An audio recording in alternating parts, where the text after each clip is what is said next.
ಪ್ರಕಾಶ್ ಪೂಜ್ಯರಲ್ಲಿ ನಾನು ವಿನಂತಿ ಮಾಡಿಕೊಂಡೆ ಮತ್ತು ನಮ್ಮ ಗುರುಮಾತ್ರ ಸ್ವಾಮಿಗಳಲ್ಲಿ, ನಮ್ಮ ನಿಜಗುಣಾನಂದ ಸ್ವಾಮಿಗಳಲ್ಲಿ ಪ್ರತಿ ವರ್ಷ ತಮ್ಮ ಸಾನ್ನಿಧ್ಯದಲ್ಲಿ ಈ ಬಸವ ಉತ್ಸವ, ಬಸವಾದಿ ಶರಣರ ವೈಭವ ಇಲ್ಲಿ ನಡೀಬೇಕು ಅನ್ನೋದನ್ನ ನಾನು ಕರ್ನಾಟಕ ಗಣ ಸರ್ಕಾರ, ನಮ್ಮ ಸಚಿವರಿಗೆ ಮತ್ತು ನಮ್ಮ ಮುಖ್ಯಮಂತ್ರಿಗಳಿಗೆ ನಾನು ವಿನಂತಿಯನ್ನು ಮಾಡ್ಕೊತೇನೆ.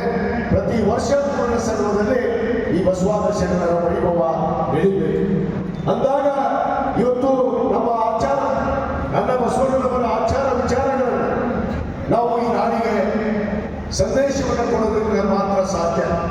ಯಾಕಂದ್ರೆ ಬಸವಣ್ಣ ಅನ್ನೋ ಹೆಸರನ್ನು ಎಲ್ಲರೂ ಇಟ್ಕೊಳ್ತಾರೆ, ಎಲ್ಲರೂ ಬಾಯಲ್ಲಿ ಆಡ್ತಾರೆ. ಆದರೆ ಆ ಬಸವ ತತ್ವದ, ಬಸವಣ್ಣನ ಅನಿವಾರ್ಯಗಳಾಗಿ ನಡೆಯುವಂಥವರು ಇಲ್ಲಿ ಬಹಳ ಕಷ್ಟವಾಗಿದೆ. ಯಾಕಂದ್ರೆ ಬಸವಣ್ಣನನ್ನ ಎಲ್ಲರೂ ಕೂಡ ಒಪ್ಪಿಕೊಳ್ಬೇಕು. ಸಕಲ ಜೀವಾತ್ಮಗಳಿಗೆ ಹೆಸರಿಗೆ ಬಯಸಿದಂಥ ಬಸವಣ್ಣವರು ಯಾವುದೇ ಧರ್ಮ, ಜಾತಿ, ಮತ ಅವನ್ನದೇ ಕಾಯಕದಲ್ಲಿ, ಇವತ್ತು ದಾಸೋಹದಲ್ಲಿ, ಇವತ್ತು ವರ್ಗರಹಿತ ಇವತ್ತು ಧರ್ಮವನ್ನು ನಿರ್ಮಾಣ ಮಾಡಿದಂಥ ಶಕ್ತಿ ಅದು ಅಣ್ಣ ಬಸವಣ್ಣನವರಿಗೆ ಒಬ್ಬರಿಗೆ ಇದೆ ಅನ್ನೋ ಮಾತನ್ನು ನಾವು ಇವತ್ತು ಹೆಮ್ಮೆಯಿಂದ ಹೇಳಬೇಕಾಗುತ್ತೆ. ಅದಕ್ಕೆ ನಾವು ಇಲ್ಲಿ ಒಂದು ಮಾತನ್ನು ನಾವು ಒಪ್ಪಿಕೊಳ್ಳೇಬೇಕು. ಏನು ನಾವು ಬುದ್ಧ, ಬಸವ, ಅಂಬೇಡ್ಕರ್ ಅಂತ ಹೇಳ್ತೀವಿ.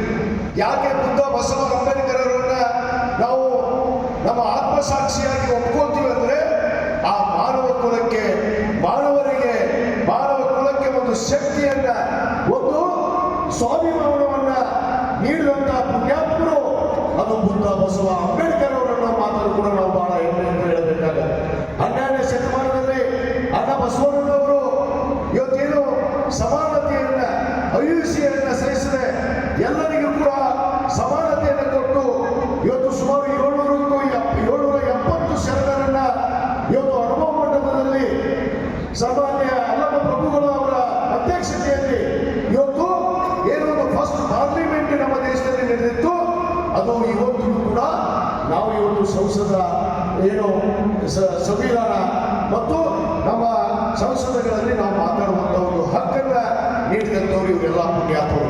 ಆದ ಕಾರಣ 12ನೇ ಶತಮಾನದಲ್ಲಿ ಅಣ್ಣ ಬಸವಣ್ಣನವರು ಏನು ಸಮಾನತೆಯನ್ನು ಘೋಷಣೆ ಮಾಡಿದ್ರು ಅದನ್ನ ಪ್ರತಿಪಾದಿಸಿ ಇವತ್ತು ಅಕ್ಷರ ಸಹ ಅದನ್ನ ನಮ್ಮ ಸಂವಿಧಾನದಲ್ಲಿ ಇವತ್ತು ನಮ್ಮ ಸಂವಿಧಾನ ಶಿಲ್ಪಿ ಭಾರತ ರತ್ನ ಡಾಕ್ಟರ್ ಬಾಬಾ ಸಾಹೇಬ್ ಅಂಬೇಡ್ಕರ್ ಅವರು ಇವತ್ತು ನಮಗೆ ಅದರ ದಾರಿಯಾಗಿ, ಇವತ್ತು ದಾರಿದೀಪ ಆಗಿ ನಮಗೆ ಸಂವಿಧಾನವನ್ನು ಕೊಟ್ಟಿದ್ದಾರೆ ಬಂಧುಗಳೇ.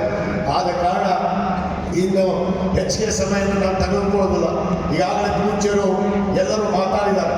ನಮ್ಮ ವಿದ್ವಾಂಸರು, ಕವಿಗಳು ಗೋಷ್ಠಿ ಮುಖಾಂತರ ತಮ್ಮ ಎಲ್ಲರಿಗೂ ಕೂಡ ಆ ವಚನ ಸಾಹಿತ್ಯದ ಬಗ್ಗೆ ಇವತ್ತು ತಮಗೆಲ್ಲರಿಗೂ ಅನೇಕ ವಿಚಾರಗಳನ್ನ ತಮಗೆ ದಾರಿ ಎಳೆಯಲಿದ್ದಾರೆ. ಆದ ಕಾರಣ ಈ ಕಾರ್ಯಕ್ರಮವನ್ನ ನಾನು ಬಹುದಿನದಿಂದ ನಮ್ಮ ಈ ಬಸವಾದಿ ಶರಣರ ವೈಭವ ಇಲ್ಲಿ ಕೂಡಲ ಸಂಘದಲ್ಲಿ ಆಗಬೇಕು ಅಂತೇಳಿ ನಾನು 2017-18ರಲ್ಲಿ ಅಂದಿನ ನಮ್ಮ ಮುಖ್ಯಮಂತ್ರಿಗಳಂತ ಸನ್ಮಾನ್ಯ ಸಿದ್ದರಾಮಯ್ಯ ಸಾಹೇಬ್, ಇಂದಿನ ಮುಖ್ಯಮಂತ್ರಿಗಳು ಅವರೇ. ಬಸವ ತತ್ವದ ಏಕೈಕ ಯಾರಾದರೂ ಒಬ್ಬರು ಮುಖ್ಯಮಂತ್ರಿ ನಮ್ಮ ಕರ್ನಾಟಕ ರಾಜ್ಯದಲ್ಲಿ ಅದು ಬಂದಿದ್ರೆ ಅದು ಸನ್ಮಾನ್ಯ ಸಿದ್ದರಾಮಯ್ಯ ಸಾಹೇಬರು ಅನ್ನೋ ಮಾತನ್ನ ಬಹಳ ಹೆಮ್ಮೆಯಿಂದ ನಾನು ಹೇಳಕ್ಕೆ ಇಚ್ಛೆ ಪಡ್ತೇನೆ. ಯಾಕಂದ್ರೆ ಅವ್ರು ಮಾತು ಎತ್ತಿ ಹೇಳ್ತಾ ಇರ್ತಾರೆ, ನಾನು ಬಸವಾದಿ ಶರಣರ ಅನಿವಾರ್ಯ ಅಂತ ಹೇಳ್ತಿರ್ತಾರೆ. ನೀವು ಅನೇಕ ಸಂದರ್ಭದಲ್ಲಿ ಕೇಳಿರ್ಬೇಕು.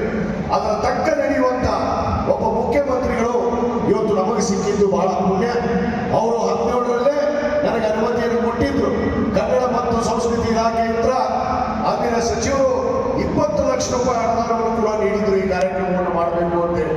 ಆದರೆ ಅನಿವಾರ್ಯ ಕಾರಣದಿಂದ 2017ರಿಂದ ಈ ಒಂದು ಪವಿತ್ರವಾದ ಭವ್ಯವಾದ ಬಸವಾದಿ ಶರಣರ ಒಂದು ವೈಭವ ಕಾರ್ಯಕ್ರಮ 2025ಕ್ಕೆ ಅವರೇ ಮುಖ್ಯಮಂತ್ರಿಗಳು ಮತ್ತು ನಮ್ಮ ಸ್ನೇಹಿತರಾದಂತಹ ಶಿವರಾಜ್ ತಂಗಡಿಯವರ ಒಂದು ನೇತೃತ್ವದಲ್ಲಿ ಇವತ್ತು ನಡೀತಾ ಇರೋದು ನಿಜವಾಗ್ಲೂ ಒಂದು ಬಹಳ ಹೆಮ್ಮೆಯನ್ನು ತಂದಿದೆ. ಈ ಒಂದು ಕಾರ್ಯಕ್ರಮ ಪ್ರತಿ ವರ್ಷ ನಮ್ಮ ಕೂಡಲ ಸಂಘದಲ್ಲಿ ನಮ್ಮ ಮಂತ್ರಿಗಳು ಹೇಳ್ತಾ ಇದ್ದಾರೆ, ಈ ಬಸವಣ್ಣನವರನ್ನ ಕೇವಲ ಕೂಡಲ ಸಂಘಕ್ಕೆ ಸೀಮಿತ ಮಾಡಬಾರ್ರಿ, ನಾವು ಎಲ್ಲ ಜಿಲ್ಲೆಗಳಲ್ಲಿ ಈ ಕಾರ್ಯಕ್ರಮಗಳನ್ನು ಆಯೋಜಿಸ್ತೀವಿ ಅಂತೇಳಿ ನಮ್ಮ ಸಚಿವರು ಈಗಾಗಲೇ ಹೇಳ್ತಾ ಇದ್ರು. ಬಹಳ ಸಂತೋಷ ಸರ್, ನಾವು ಎಲ್ಲ ಜಿಲ್ಲೆಯಲ್ಲಿ ಆಯೋಜನೆ ಮಾಡ್ರಿ. ಆದ ಬಸವಾದಿ ಶರಣರ ವೈಭವ ಕಾರ್ಯಕ್ರಮವನ್ನ 2 ದಿವಸಗಳ ಕಾಲ ನಮ್ಮ ಕೂಡಲ ಸಂಘದಲ್ಲೇ ಆಗಬೇಕು ಅನ್ನೋದನ್ನು ನಾನು ಒತ್ತಾಯವನ್ನು ಈ ವೇದಿಕೆ ಮುಖಾಂತರ ನಾನು ಸಚಿವರಲ್ಲಿ ಮಾಡ್ತಾ ತಮಗೆಲ್ಲರಿಗೂ ಈ ಕಾರ್ಯಕ್ರಮಕ್ಕೆ ಬಹುತೇಕ ಬಹಳ ಮಂದಿ ಹೇಳ್ತಾ ಇದ್ರು ನನಗೆ ಈ ವಚನಗೋಷ್ಠಿಗೆ ಜನಾನ ಬರಲಿಲ್ರಿ, ಎಲ್ಲರ ಒಂದು ಸಣ್ಣ ಮೋಹನ್ಲಾಲ್ ಮಾಡೋಣ ಅದು ಅಂದ್ರು. ಆದ್ರೆ ನಾನು ವಿಶೇಷವಾಗಿ ನನ್ನ ಮತಕ್ಷೇತ್ರದ ಗುರು ಹಿರಿಯರಿಗೆ, ತಾಯಂದರಿಗೆ, ಯುವಕರಿಗೆ ನಾನು ಅಭಿನಂದನೆಯನ್ನು ಧನ್ಯವಾದಗಳು ಸಲ್ಲಿಸ್ತೀನಿ. ಈ ವಚನಗೋಷ್ಠಿಯ ಕಾರ್ಯಕ್ರಮದಲ್ಲಿ ಕೂಡ ತಾವೆಲ್ಲ ಬಂದು ಸಾಕ್ಷಿಯಾಗಿದ್ದೀರಿ. ನಮಗೆ ಅನಂತ ಕೋಟಿ ಧನ್ಯವಾದಗಳನ್ನು ನಾನು ಅರ್ಪಿಸಿ ಈ ವಚನಗೋಷ್ಠಿ ಕಾರ್ಯಕ್ರಮ ಮುಂದುವರಿಯಲಿ. ನಾಳೆ ಕೂಡ ಮಾನ್ಯ ಮುಖ್ಯಮಂತ್ರಿಗಳು ಬೆಳಗ್ಗೆ 11 ಗಂಟೆಗೆ ಈ ಕಾರ್ಯಕ್ರಮವನ್ನು ಉದ್ಘಾಟಿಸಲಿದ್ದಾರೆ. ಅದಕ್ಕಿಂತ ಪೂರ್ವದಲ್ಲಿ ನಮ್ಮ ಕನ್ನಡ ಮತ್ತು ಸಂಸ್ಕೃತಿ ಇಲಾಖೆ ವತಿಯಿಂದ ಏನಿವತ್ತು ಒಂದು ಬಸವಾದಿ ಶರಣರ ಒಂದು ರಥವನ್ನು ನಾಳೆ ಬೆಳಿಗ್ಗೆ 9 ಗಂಟೆಗೆ ನಮ್ಮ ಸಚಿವರು ಜೊತೆಗೆ ಉದ್ಘಾಟನೆಯನ್ನು ಮಾಡೋಣ. ತದನಂತರ ಆ ಮೆರವಣಿಗೆ ಮುಖಾಂತರ ಮತ್ತೆ ನಾವು ಈ ಒಂದು ಸಭಾಮಂಟಪಕ್ಕೆ ಬಂದು ಮಾನ್ಯ ಮುಖ್ಯಮಂತ್ರಿಗಳು ಈ ಕಾರ್ಯಕ್ರಮವನ್ನು ಉದ್ಘಾಟಿಸಿ ನಾಳೆ ದಿವಸ ಕೂಡ ಸಾಂಸ್ಕೃತಿಕ ಕಾರ್ಯಕ್ರಮಗಳು ಕೂಡ ಇದ್ದಾವೆ. ಯಾಕಂದ್ರೆ ನಾಳೆ ನಮ್ಮ ಖ್ಯಾತ ಗಾಯಕರಾದಂತಹ ಸಾಮಾನ್ಯ ಹಂಸಲೇಖ ಅವರು ಮತ್ತು ಖ್ಯಾತ ಗಾಯಕಿಯಾದಂತಹ ಶ್ರೀಮತಿ ಎಂ ಡಿ ಪಲ್ಲವಿ ಅವರು ಮತ್ತು ಅನೇಕ ಚಲನಚಿತ್ರ ನಟರು ನಟಿಯರು ಈ ಒಂದು ಸಾಂಸ್ಕೃತಿಕ ಕಾರ್ಯಕ್ರಮದಲ್ಲಿ ಭಾಗವಹಿಸ್ತಾ ಇದ್ದಾರೆ.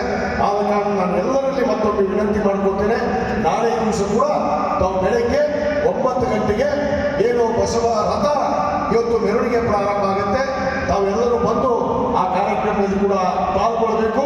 ನಾಳೆ ರಾತ್ರಿ 10 ಗಂಟೆ ಮೇಲೆ ಕೂಡ ಒಂದು ಸಾಂಸ್ಕೃತಿಕ ಕಾರ್ಯಕ್ರಮಗಳು ಇತಿಹಾಸ ಪುಟಗಳಲ್ಲಿ ಬರೆದಿರುವಂತಹ ಒಂದು ದಿನ.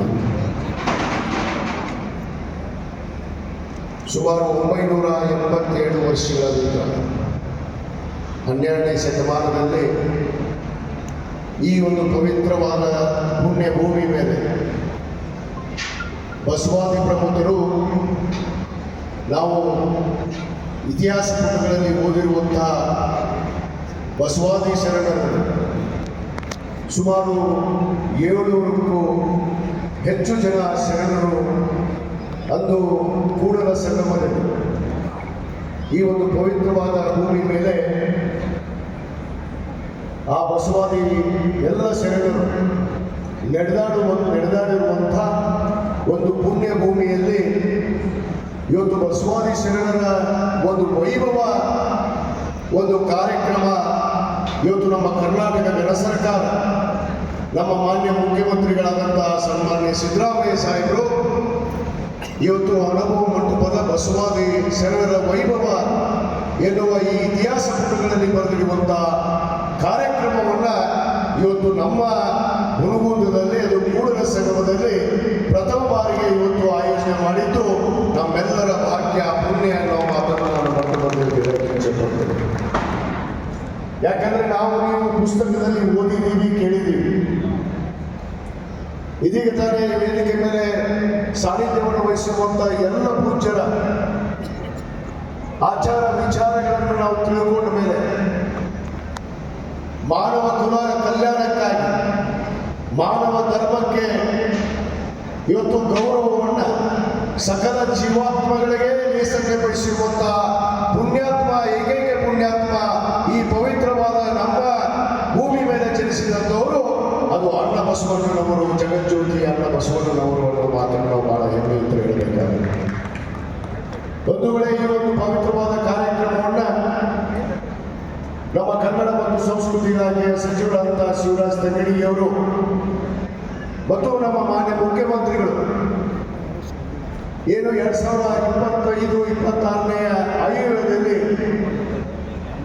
ಸರ್ವಧರ್ಮ ಸಂಸದ್ ಅನ್ನುವ ಒಂದು ಘೋಷಣೆಯ ಮುಖಾಂತರ ಬಸವ ಜಯಂತಿಯ ಅಂಗವಾಗಿ ಬಸವ ಜಯಂತಿಯೇ ದಿವಸ ಈ ಬಸವಾದಿ ಶರಣರ ವೈಭವವನ್ನು ಇವತ್ತು ಆಚರಣೆ ಮಾಡಿ ಇಡೀ ಭಾರತ ದೇಶಕ್ಕೆ ಒಂದು ಸಂದೇಶವನ್ನು ನೀಡಬೇಕು. ಇಂಥ ಪುಣ್ಯಾತ್ಮರು ಈ ಪವಿತ್ರವಾದ ಭೂಮಿ ಮೇಲೆ ಈ ಒಂದು ಕೂಡಲ ಸಂಗಮವನ್ನು ವಿದ್ಯಾಭೂಮಿ, ಐಕ್ಯ ಭೂಮಿ ಅಂತ ಏನು ಹೇಳ್ತೀವಿ, ಈ ಒಂದು ಪವಿತ್ರವಾದ ಭೂಮಿ ಮೇಲೆ ಈ ಒಂದು ವೈಭವ, ಆ ಶರಣರ ವೈಭವವನ್ನು ನಮ್ಮ ನಾಡಿನ ಮುಂದಿನ ಪೀಳಿಗೆಗೆ ತಿಳಿಸಿಕೊಡೋದಕ್ಕೆ ಇವತ್ತು ನಮ್ಮ ಮಾನ್ಯ ಮುಖ್ಯಮಂತ್ರಿಗಳು ಮುಂದಾಗಿದ್ದಾರಲ್ಲ.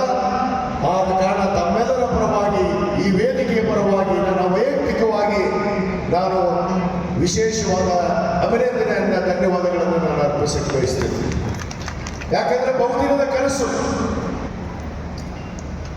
ಬಸವ ಎಂದರೆ ಎಲ್ಲವನ್ನ ಕಾಣುವಂತ ನಾವು ಮನುಷ್ಯರು. ಆ ಮಾನವ ಕುಲಕ್ಕೆ, ಮಾನವ ಧರ್ಮಕ್ಕೆ ಇವತ್ತು ಒಂದು ಶಕ್ತಿಯನ್ನು ತುಂಬಿದಂತ ಪುಣ್ಯಾತ್ಮರು ಅದು ಅಣ್ಣ ಬಸವಣ್ಣನವರು ಅನ್ನೋ ಮಾತನ್ನು ಒಪ್ಪಿಕೊಳ್ಬೇಕು. ಈ ಒಂದು ವೈಭವದ ಕಾರ್ಯಕ್ರಮವನ್ನ, ಬಸವಾದಿ ಶರಣರ ವೈಭವದ ಕಾರ್ಯಕ್ರಮವನ್ನ 2 ದಿವಸಗಳ ಕಾಲ 29, 30 ನಾಳೆ ನಮ್ಮ ನೆಚ್ಚಿನ ಮುಖ್ಯಮಂತ್ರಿಗಳಾದಂಥ ಸನ್ಮಾನ್ಯ ಸಿದ್ದರಾಮಯ್ಯ ಸಾಹೇಬರು ಈ ಬಸವ ಜಯಂತಿಯ ಕಾರ್ಯಕ್ರಮವನ್ನ ಉದ್ಘಾಟಿಸಿದ್ದಾರೆ. ಅದರ ಜೊತೆಗೆ ನಾಡಿನ ನಮ್ಮ ಹೆಸರಾಂತ ವಿದ್ವಾಂಸರು, ಕವಿಗಳು ಇವತ್ತು ವಚನಗೋಷ್ಠಿಯನ್ನ ಯಾವ ರೀತಿ ಬಸವಾದಿ ಪ್ರಬುದ್ಧರು ಅವರ ವಚನವನ್ನ ಮೂಲಕ ಈ ಮಾನವ ಕುಲವನ್ನ ಉದ್ಧಾರಗೊಳಿಸಿದ್ರು, ಆ ಎಲ್ಲ ವಿಚಾರಗಳನ್ನ ಇವತ್ತು ಪೂರ್ಣ ದಿವಸ ನಮ್ಮ ವಿದ್ವಾಂಸರು, ಸಾಹಿತಿಗಳು ತಮಗೆ ಆ ವಚನ ಗೋಷ್ಠಿಯ ಮುಖಾಂತರ ತಮಗೆ ತಿಳಿಬಯಸ್ತಾ ಇದ್ದಾರೆ.